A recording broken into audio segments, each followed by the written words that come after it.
as well as so many great legislators here in Iowa.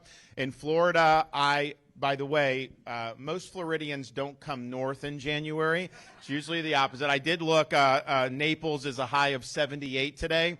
And I know there are Iowans that are enjoying that right now, and most of the Midwest states as well. But I get an insight into what's going on in the country because when blue states do dumb things, I get more people move to Florida. Illinois, I know if they elected that radical mayor, Naples real estate went up. New York, same thing. It affects Palm Beach, all these places. So I talk to the people that come from Illinois, California, New York, New Jersey, these places. Not happy with what's going on there. When I run into the Iowans, they like coming to Florida, but they're very happy with what's going on in Iowa, and they very much appreciate it. So you're lucky because that's actually rare now this day and age. Even a lot of some of these Republicans are not following through with what they say either. The Democrats have done a horrible job. So you have Kim Reynolds, you have a great legislature, and you guys should be very, very feel fortunate for that. I'm really impressed that so many people came out given the weather. We are going to be, I'm going full speed ahead with whatever we have, but we want people to be safe. So if it's not safe, then we'll do. And I get that going forward. I do have our 5-year-old son is with us. A month ago, he had never even seen snow, and now he's in the midst of a blizzard. So I did promise him whenever we get a break in the action today, he's going to be able to do a snowball fight with me. So we're going to work on that and figure out where we can get that done and make it happen. I'm excited to be here. I'm excited that we're having the run up to the caucus. I think the choice is simple. Donald Trump's running for his issues. Haley's running on the donors' issues. I'm running on your issues. I'm running for your family. I'm running solely to turn this country around. I'm the only one running that has delivered on 100% of the promises that I made.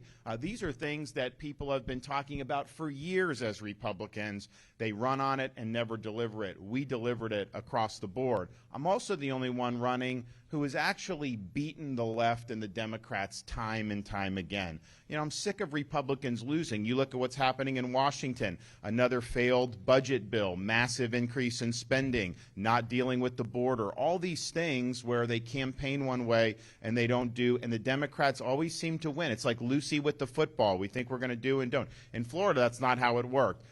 We beat the Democrats when it comes to things like election integrity. We have universal voter ID, no ballot harvesting.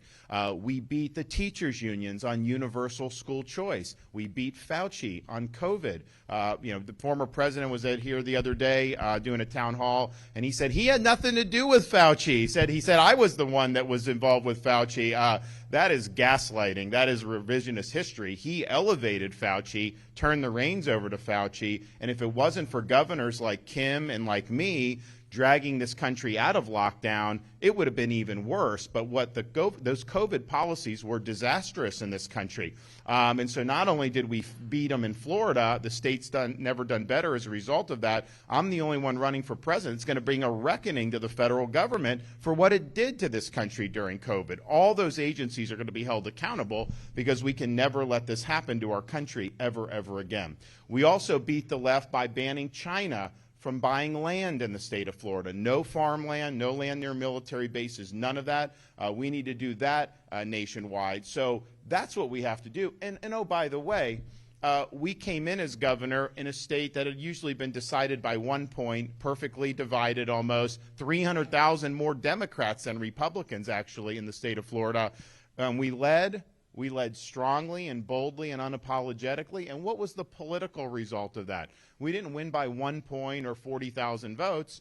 We won by 20 points and 1.5 million vote margin. People respond to leadership. When they see that you're willing to fight for them, and when they see that you're going to deliver results for them, they will come out in droves to support you. And that's the direction that we have to go. As president, we'll knock out a lot of these issues and deliver. I mean, look at what's happening with the border. They now are telling kids in New York City and Brooklyn, you can't go to school in person because the city's commandeering the school to house illegal aliens. You want to talk about putting the American people last? So Biden's let in 8 million people illegally, more coming every day.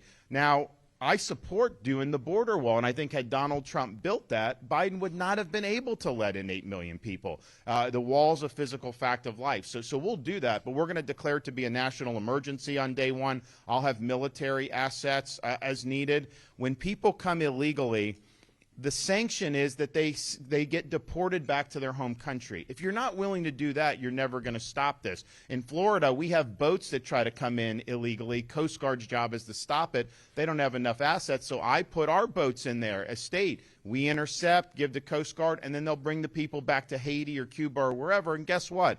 When they see that that's going to happen, they don't even try to come in the same numbers because they know they're just likely going to end up back where they started. Well, it's the same thing with the border. If you come now, you just get across the border, they give you a piece of paper and say, come back in a court date in 5 years. I mean, like, that's not a deterrent at all. If you come and you go back, then that's that. And we're going to allow states to enforce immigration law and really have a force multiplier there. But I'm going to hold the Mexican drug cartels accountable because they're responsible for a lot of what's happening at the border, and they're responsible for killing tens of thousands of Americans every single year with fentanyl. And I've met people, having traveled to all 99 counties in Iowa, I've met people who've been impacted by this, families that have lost loved ones, communities that have been affected.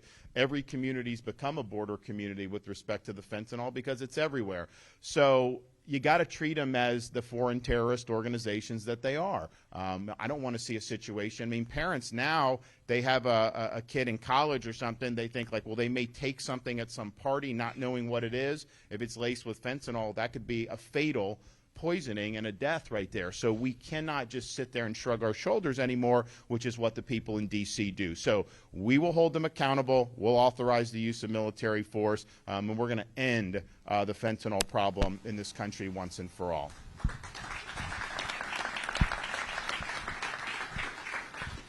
I've got a lot more in the tank here, but I'd rather just answer your questions, and so I'm just going to end with this. I'm motivated to run partially because my wife and I have a first grader, a kindergartner, and a preschooler. And we're very concerned about what lies ahead for this country given its current trajectory. Right now, we're on a trajectory to be the first generation of Americans to leave to our kids and grandkids an America less prosperous and less free than the one we inherited. And if we were to do that, we'd be the first generation of Americans to ever leave America less prosperous than what we found, because people from the founding of this country, the present, always stood up and sacrificed so that future generations can be free. But I also am motivated because we owe a debt of gratitude to those prior generations. People have fought and sacrificed for this country. I used to take a trip when I go to Washington, fly into Washington, D.C. You can take a path going into Reagan Airport that would take you parallel to the National Mall. And so if you looked out the left side of the plane, you saw sweeping views of the Lincoln Memorial, the reflecting pool, the Washington Monument, all the great monuments and the U.S. Capitol building. And you felt a sense of pride as an American because those symbolize the ideals and principles that have made this country unique. But after doing that trip a few times, I realized, the best monuments to this country is not found on the National Mall. All you had to do was look out the other side of the plane. Because if you looked out the right side of the plane, you looked over the Potomac River, you saw a series of small, nondescript monuments orderly arranged over the rolling hills of a place called Arlington National Cemetery. And it occurred to me then, and I believe now, you can have the best Constitution in the world, you can have the best Declaration of Independence in the world. These things do not run on autopilot. They require every generation of Americans to step up and defend freedom when it's threatened, and sometimes put on a uniform, risk your life, and even give the last full measure of devotion for service to this country. Now, in this political season, we're not called upon to make sacrifices of that nature, but what we are called upon to do is to do justice to those sacrifices. What we are called upon to do is to preserve what George Washington called the sacred fire of liberty. This is the fire that burned in Independence Hall in 1776 when 56 men pledged their lives, their fortunes, and their sacred honor to establish a new nation conceived in liberty. It's a fire that burned at a cemetery in Gettysburg, Pennsylvania, when our nation's first Republican president pledged this nation to a new birth of freedom. It's a fire that burned on the beaches of Normandy when a merry band of brothers stormed the shores, defeated the Nazis, and preserved liberty throughout the world. It's a fire that burned at the foot of the Berlin Wall in 1987 when a resolute Republican president stood in front of that wall and said, Mr. Gorbachev, tear down this wall, eventually leading to the Soviet Union's destruction. This is our responsibility, to carry this torch and to preserve that sacred fire of liberty. It is not a responsibility we should shy away from. It's a responsibility that we should welcome, because if not now, when? And if not us, who? I'm asking for your support on Monday in the Iowa caucus. As a candidate, I'll work hard to make sure Republicans win up and down the ballot in November. As a leader, I'll always be somebody that you can be proud of, and as your president, I will get the job done, and I will not let you down. Thank you all. God bless. All righty. Anyone got any questions? Yes. Ma'am.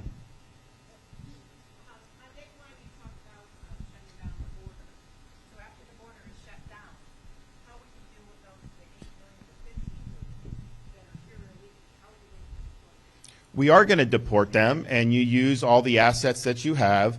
Part of that is those assets are not being deployed to do that right now. They're being deployed basically to process more illegals coming into the country. So we will have more resources once we stop the illegals coming into the country. Another thing you have to do is crack down on states that are sanctuary states and then there are sanctuary cities. I mean, it's ridiculous that they will not cooperate with federal immigration enforcement. I mean, even in the extreme cases, so I did this debate against the governor of California a couple months ago, Gavin Newsom. I researched some of that because they're a sanctuary state.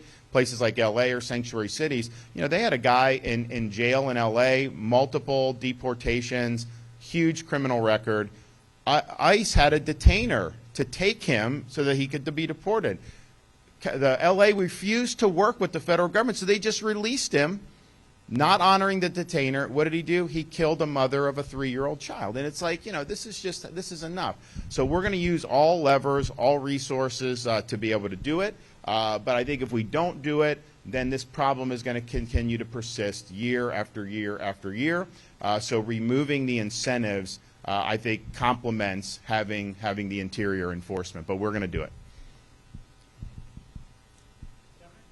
Yes. Governor DeSantis, Governor Reynolds, thanks for braving the blizzard this morning. It's something. So I've heard you talk about immigration, which I greatly appreciate. What I have been thinking here is, in terms of choosing for national security, with Putin weaponizing immigration, destabilizing countries, sending those flows of immigrants to the EU, to our borders, I really feel the fight for Ukraine's borders and our southern border is one fight.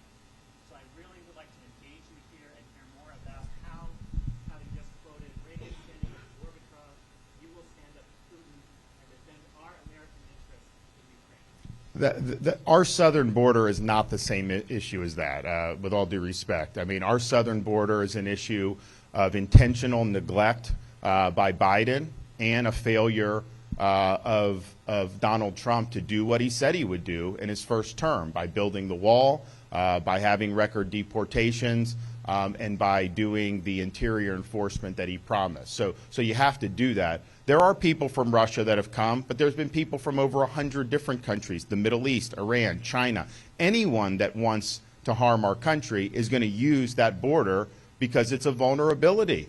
Biden is somebody who has invited a lot of conflict in this country or around the world with his weakness because people don't trust that he will follow through on anything.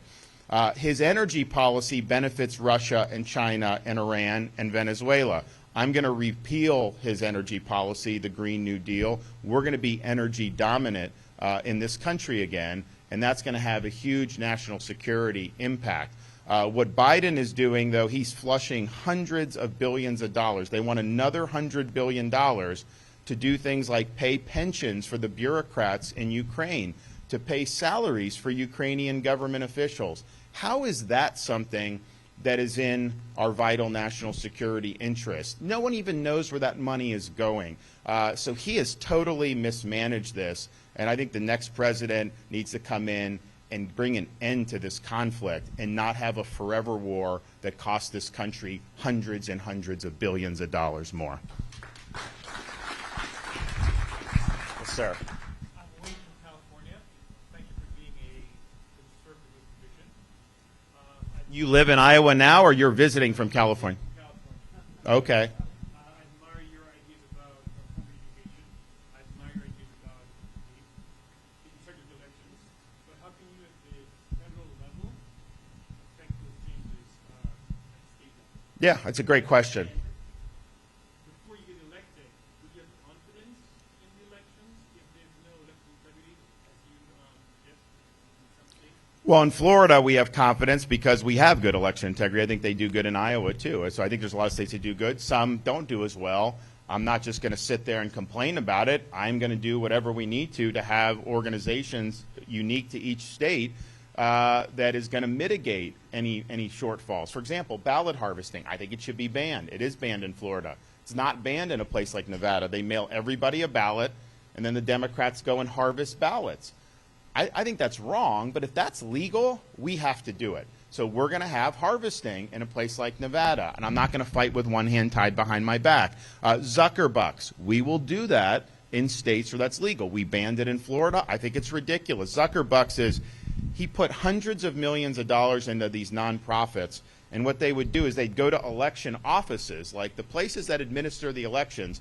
They'd flood it with money. Here's money. And then they'd bring in their people, and they'd basically run the election in a way to benefit Democrats. Not the way. You shouldn't be doing that, but if it's legal, we're doing that. So yes, I'm not fighting with one hand tied behind my back. On education, there are certain things that we would have done in Florida that is a state prerogative that the federal government should just stay out of. But then there's other things that we've done in Florida which can be applied federally. For example, we have universal school choice.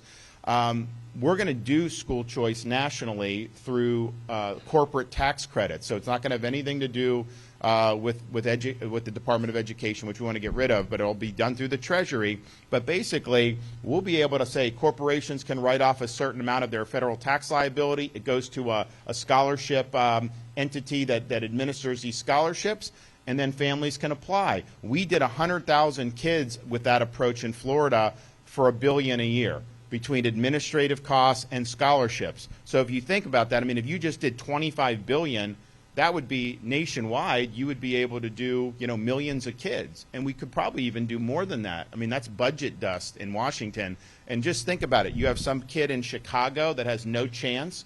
All of a sudden, now they have a scholarship, and that they can go to a school where they can potentially do well. So I think that's going to be a game changer. And in Florida, if you look, what's one of the biggest problems with K-12 education?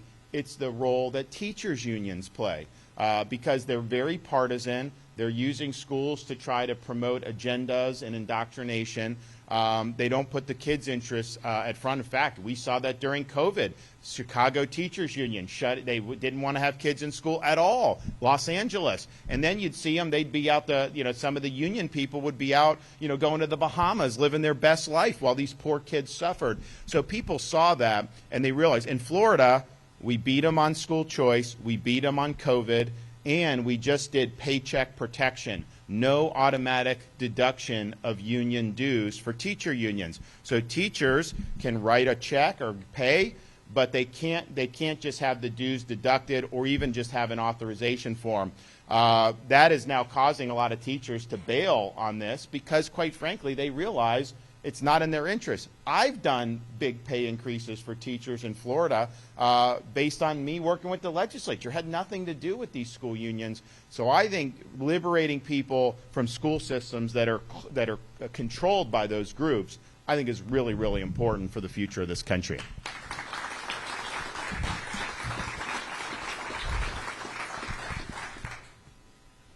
Thank you so much for being here, Dr. DeSantis. I guess my question is just as someone from a younger generation, how do you see passing on the responsibility, especially when it comes to LGBTQ issues, and how does your position differ from differ from Trump, and how do you see Well, I can't really speak to them. I mean, I think that, the approach I take is simple. I treat people as individuals, not as members of groups. I think we need to get away from this idea of trying to put people in different groups. I don't think it's healthy for society. I also just think, like, I don't want to be put in a group, because then people will say, like, oh, this group believes that, therefore that I have to believe that. And like, no, I'm an individual. I think people should do that. So it goes into a bunch of different things. For example, this whole DEI that they're doing at the universities. They say it's diversity, equity, and inclusion, but it's really ideology. And it's ideology that's trying to aggressively divvy people up in different categories and different groups. We've seen in some of these universities with the fallout with some of the Jewish students, how that line of thinking, people have linked that to some of the culture on campus, and I think that's probably true. The way DEI is actually practiced, it should stand for discrimination, exclusion, and indoctrination. It has no place in our public institutions, and so we got rid of it in Florida. I know Iowa is either got rid of it or in the process of getting rid of it. I think Texas has done that. So you have a handful of states that are doing it, but we are not going to go down the road of basically, they say it's used to remedy discrimination, and so they are, to quote remedy, they are practicing discrimination. And that's just totally unacceptable. So we'll get rid of that across the federal government. And we will end the DEI cartel once and for all.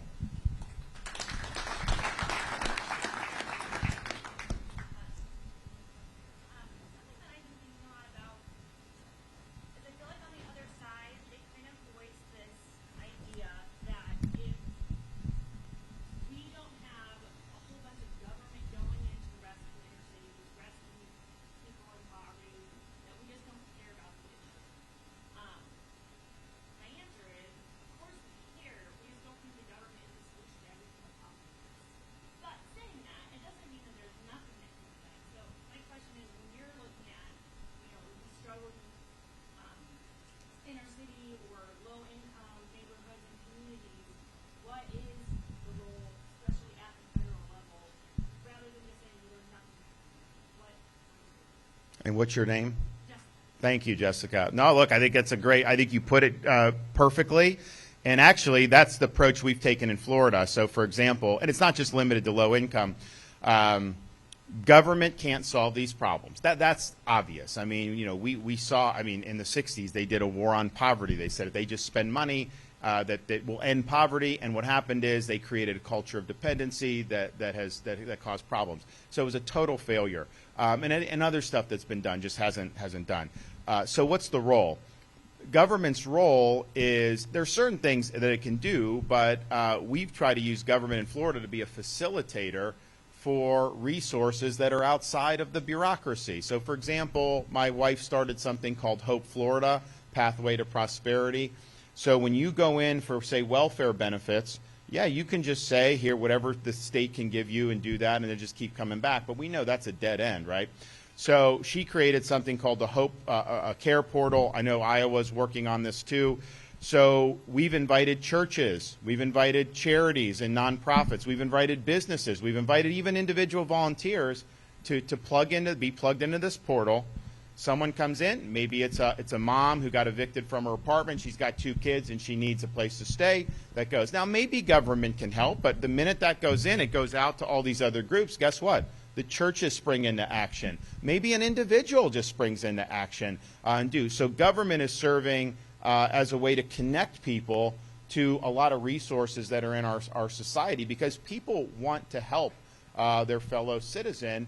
But when people need the help, a lot of times they don't know where to turn. So we're going to do this, for example, the federal government. We're going to do it with veterans issues. The VA, I'm the only veteran that's running for president, and so I remember leaving active duty, getting a stack of papers about veterans benefit, and I didn't need anything, but I didn't understand what was in. It was bureaucracy, and it's a terrible bureaucracy. So people go into the VA, maybe they'll get help. A lot of times they don't. We'll have a portal where we'll have these veterans groups plugged in. We'll have charities, we'll have churches, we'll have businesses, we'll have individuals. And it could just be something, a veteran has post-traumatic stress that goes out. Maybe it's just one individual that gets out and says, you know what, that person lives, in the neighborhood next to me. Shows up, hey, I just want to make sure you're okay. Can I take you out to get lunch? Just doing that may avert a suicide. And then you have something where we have groups that train service dogs to be paired with veterans with post-traumatic stress. And it mitigates the symptoms, and the suicide rate goes down dramatically. And then there's so much in the private sector of people that want to help veterans in particular. So that, I think, is the role, is really being a conduit to some of these things. But if it's just a bureaucracy going in, that is not going to change the trajectory of any of these communities. Sir. Good morning. As a native Floridian, I can tell you that I've lived in Iowa 28 years, and best advice I got from my wife is your coat out before you get to work. Okay.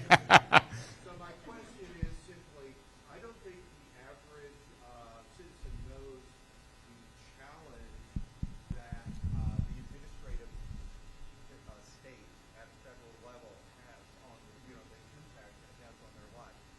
I looked at it from the perspective of the Medicare home health and hospice industry, and this is an industry that sees an additional 750 to 1,000 pages of new regulations every year. It keeps seeing their reimbursement cut every year. And just in the last week, MedPAC says, oh, we need to reduce benefits by another 20%. You remember when the Democrats ran that TV ad about pushing grandma over the cliff? Okay. It's already happened, but it's happening so quietly and so smugly behind the scenes from the administrative state. Yep. So the question is, how can your administration have a significant impact on this administrative state, not just in healthcare, Yeah. but all these And your name is? Randy. And what part of Florida were you from? St. Pete, you and I talked about that in Lake Wales. Oh, okay, yeah. Okay, well, thank you. I think it's a great question. Honestly, it's a question that raises implications about who governs this country. Do we, the people, govern ourselves? Do these elections matter? Or are the elections just suggestions where an entrenched bureaucracy just does what it wants anyways? And I think the policies that are implemented by the bureaucracy oftentimes are very destructive policies. I mean, for example, in Iowa, they were fighting the waters of the United States. What, you have a puddle on your farm, someone can come in on the EPA and you're subject to federal jurisdiction? It's ridiculous. That's not what the people have ever enacted through Congress. It's bureaucrats run amok. These are nameless, faceless bureaucrats who nobody in this room has ever voted for or will ever be able to vote out of office. And so it's a massive amount of power that's basically been transferred from we, the people, to this effectively fourth branch of government. How do you deal with it? Well, one, you need a president that understands the problem. And, look, I mean, Donald Trump was president for 4 years. He did not make a dent in the administrative state. He did not make a dent in draining the swamp. That's just the reality. And in fact, he's now running saying he wants to build a $1 billion plus new headquarters for the FBI right smack in the middle of Washington, D.C. That isn't draining the swamp. That's deepening the swamp. So I would not do that. So I think you got to be focused, you got to be disciplined, and you got to understand this power is accumulated over many decades. They are not just going to give it up willingly. So you have levers of power at your disposal, and you got to pull those levers in a way that are methodical and strategic. For example, we tried to get Trump to do this, and he didn't do it until he tried to do it at the very end, but it was too late. You have about 50,000 bureaucrats that are involved in policy making. Well, they should not be in civil service. They should be a separate Schedule F where they can be fired at will. And so we're going to do that. Because if they're exercising judgment that affects your life, you've got to be accountable to the elected president of the United States. I also think we're going to use Article 2 power over the civil service as well. I mean, we can lay off folks. And I think so there's a size and the scope of government. Size, think about this. Florida, we have millions of more people than New York does. Our budget's half the size of New York. We have the lowest per capita state employees in the country, lowest cost per state employee in the country per capita. And yet, when people move to Florida from New York, they tell them, oh my gosh, your infrastructure's better, your schools, all their services. So we're doing it at like half the footprint. So much of the bureaucracy is just bloat that you can reduce, and you wouldn't miss a beat on actually doing the core things government needs to do. But then you also have the scope of government, which is them getting involved in all these other things. And some of that is like the weaponization that we've seen. You got to be willing to fire people. If an FBI agent is surveilling school board people, moms going to school board meetings, I'm firing those people. You fire the director when they're working with big tech to censor dissent. Clean house. You have to hold these agencies accountable when they exceed the scope of their lawful authorities. And so we're going to do that. But you know, part of the reason the administrative state rears its head is because the Congress doesn't use the power of the purse to discipline it. They do continuing resolutions and omnibus bills. That's government on autopilot. That is not doing anything to really do. Like in Florida, for example, and I'm sure Iowa reacts quickly too to these things. We had an agency that was involved with combating domestic violence. So there was a nonprofit that they had basically contracted out to run it. And this had been a legacy for decades in Florida. I came in my first or second year as governor. We started getting reports that they were mismanaging the funds, lining the pockets of the directors, all this stuff. That news broke, took like 2 days to verify the reports. The next week, the legislature came in and zeroed them out, like done, right off the bat. That's how Congress is supposed to act. They're supposed to be very, very concerned about how the government's using its powers. And instead, what do these guys do? They'll go in a committee hearing and they'll complain. They'll go on cable news and they'll complain. They'll send fundraising emails and say, you need to support them so they can fight back. And did they ever actually do anything to change? No, they don't. Because they're scared. They're scared of having a government shutdown. They're scared of the media attacking. They're scared of all this. So Congress has been pretty much useless with respect to this issue. I'm going to really goad them to do more because ultimately we're going to be able to do a lot from the executive. But depriving the bureaucracy of the funding when it's doing things that are contrary to our freedoms is very, very important. The Founding Fathers created 3 branches of government. We have a de facto 4th branch. I think the task of the next president, and it will take 2 terms to do this, is to have that 4th branch disciplined, constitutionally accountable, so it's now part of the executive branch again. And your votes for president mean that how the government operates will meaningfully change depending on who's in the Oval Office, and that's what they intended. What's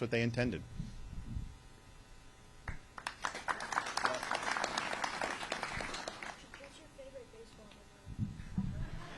Wow, favorite baseball memory. Well, you know, I think in terms of like me playing or just watching baseball. Okay. So my favorite memory of watching baseball was probably when I was in college. You know, one of my buddies was that I'd played with growing up. His dad was the manager of the Red Sox, so I got to go to some games. So I was at a game in Yankee Stadium. I think it was '99 or 2000, somewhere around there. '98, '99, 2000. Pedro Martinez against the Yankees. He struck out 17, 1 hit. A solo home run by Chili Davis. That was the only, he would have had a perfect game if not for that. Just absolutely lights out. That was kind of a pitcher at his prime and a Hall of Fame pitcher at his prime. So that was something, you know, that was really, really meaningful for us. In terms of, you know, things that I've done, I mean, you know, I played all the way through college. You know, you have some good memories and some failures. But I would say probably, you know, back in Little League, we went to the Little League World Series in Williamsport, Pennsylvania, and it's just something there were only 4 American teams that would make it. It's a very difficult to get there.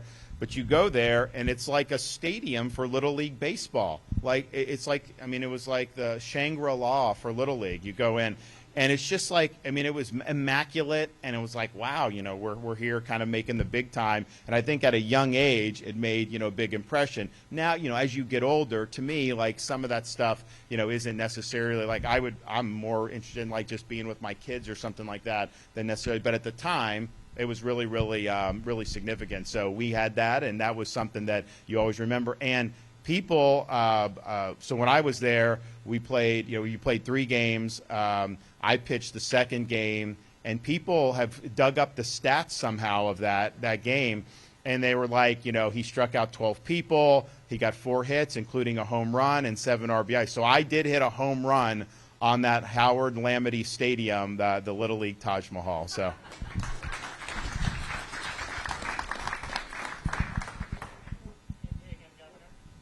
Let me give someone else a shot. Yes.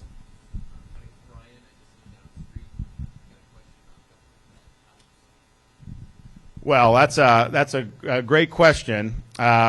So there's a debt clock in New York City where it shows the debt climbing up, famous clock. One of my buddies who's a congressman, he created a version of that you can put on your coat, your jacket pocket, and he wears it on the House floor. So you see the debt going up. He's an engineer, so he figured it out. He gave me one, and I said, that's nice. I was like, could you do one for the state of Florida? Because if you did one for Florida, it wouldn't be counting up. It would be counting down, because we've reduced our debt, paid off 25% of our state debt just since I became governor. I mean, that I think is kind of the approach that you want to do it. You got to be willing to use the veto pen when they're spending too much money.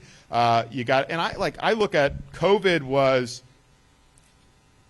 from the 21st century on, it's not been a great trajectory, but COVID kind of just did. They used COVID as a pretext to just shove a bunch of money out that they knew they couldn't do under normal circumstances. And so massive debt, starting with Trump, and he did $4.2 trillion just in his last year. Then Biden did 1.9 and other stuff. But what they've done is they basically just kept those levels of spending where those were never justified to begin with. And so you have to go back to where we were before that and then freeze that in place for the non-defense. I mean, I think that would save hundreds of billions of dollars. I think you have to do that. The other thing is I think you need structural reform. Part of the reason Florida, we've been able to pay down the debt is I have a balanced budget requirement in the state constitution. So you go in, there's not even a question about running a debt. Like you have to balance the budget. The other thing is I have a line item veto. They put a budget on my desk. I can veto individual items out. I vetoed 3% of the budget one year, $3.3 billion. I would have been able to pay down as much debt had I not done that. So you have your money is being spent on things like promoting transgenderism in Bangladesh. Like, is that really something that your tax dollars should? But president gets a big, massive bill, and you can fund everything and sign it, or you can fund nothing and veto it. So the incentives are to pack as much nonsense into there that the congressmen want, knowing that the vehicle is going to go and you're going to get that. Having that line item veto for president, I think, would be important. So balanced budget requirement and line item veto, that can be done through the states, and Florida has already done things like that. And I think you need term limits for members of Congress, because what happens is their main goal is to stay in office. Like, that's just it. Well, if that's your goal and you're trying to deal with fiscal, borrowing is the best way to stay in office, because if they reduce spending, there are constituencies for the programs. Some people may get mad at you. Obviously, if you raise people taxes, they're going to get really mad at you. So they're always going to want to just do that. If you're term limited, I think, and I've seen this in Florida, people are thinking, okay, I'm here for 3 terms or whatever. I want to have something to show for it. I want to leave a legacy. I know I'm not going to be here for the next 20, 30 years. So I think they're willing to make better decisions. I think in Florida it's shown having term limits has been a big benefit. So I think there are things in the long term. The incentives in Washington are hot-wired to produce the results we have right now. And I can sit there and tell you I'll offer better leadership, and I will, and it will make a difference. But is that going to be enough for 30 years, 40 years down the road? I think we got to have some structural change so that we're changing the incentives of how Washington operates.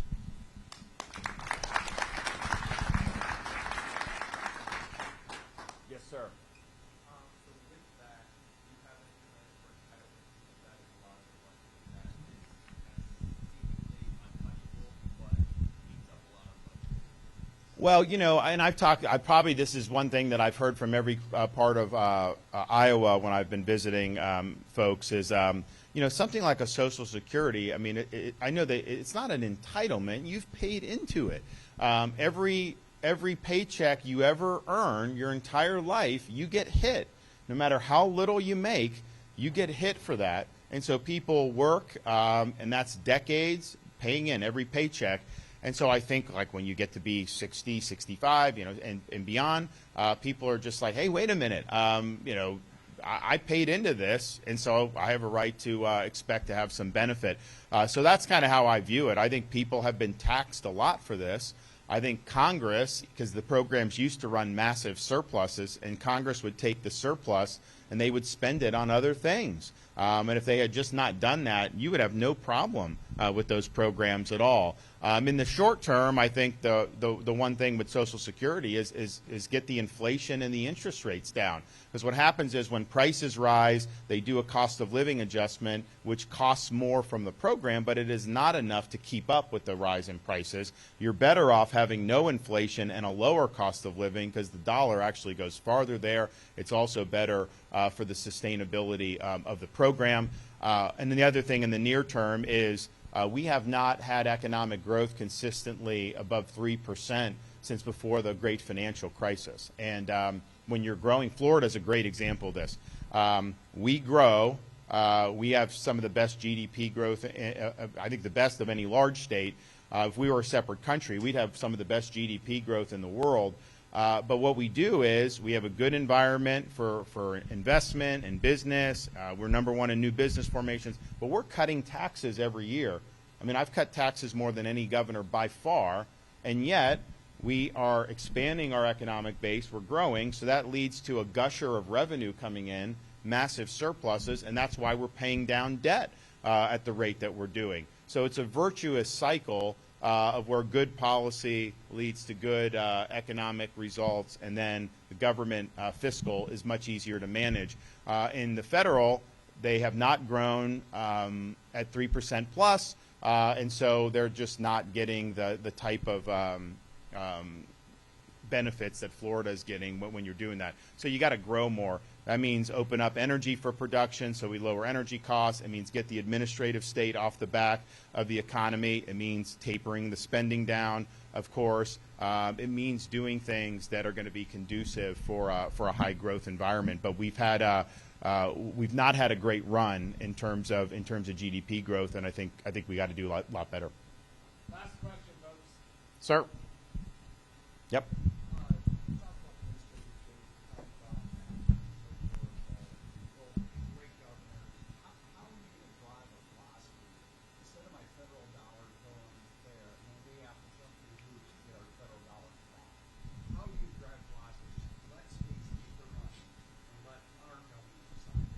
Yeah, look, I think there's a lot of areas you do that. I mean, transportation and infrastructure, for example.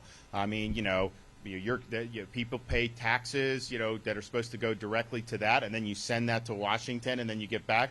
Leave that here in Iowa and let them administer that. The money would go way further, and I think it would be more intelligently applied. So I'm definitely supportive of that. Ways to devolve power out of Washington, I'm going to be favorable for that. I mean, I just think that that's the nature of it. Now, that'll mean that, California may spend it in ways that I don't necessarily agree with, but I think ultimately voters get what they ask for in that regard, and so I'd much rather have power out of Washington.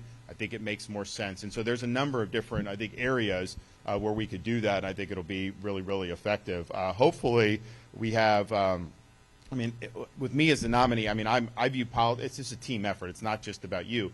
We'll work very hard in these Senate races and in the congressional races because we need to increase the majority in the House, and we need to win 5 or 6 Senate seats, which is doable. Not doable based on the performance of 2022. I mean, what part of the reason I'm running is because I looked around the country after the election of 22. We were supposed to have a big red wave, and there may have been one here because of Kim, and there may have been one in Florida, but that was few and far between across the country. And we were in a situation where we had the best conditions to run in that we've probably ever had in 40 years.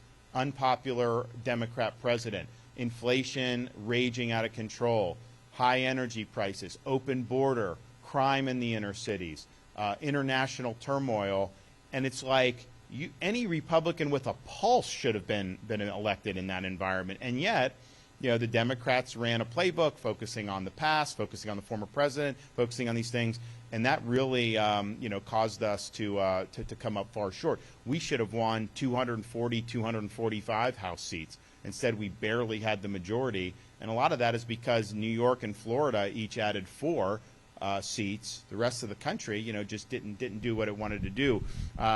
We obviously have to do better there. And it is a team effort, and you don't want to have a presidency which is just limited to doing executive orders. First of all, you're limited in what you can do with executive orders. But then second of all, the next president comes in, just like when Biden came in, he reversed everything Trump did on day one. Up in smoke. You got to get stuff through Congress so it has staying power, because once you do it, it's much harder to undo. An executive order can be undone usually at the stroke of the pen. Now, you have a two-term president, which I think we need.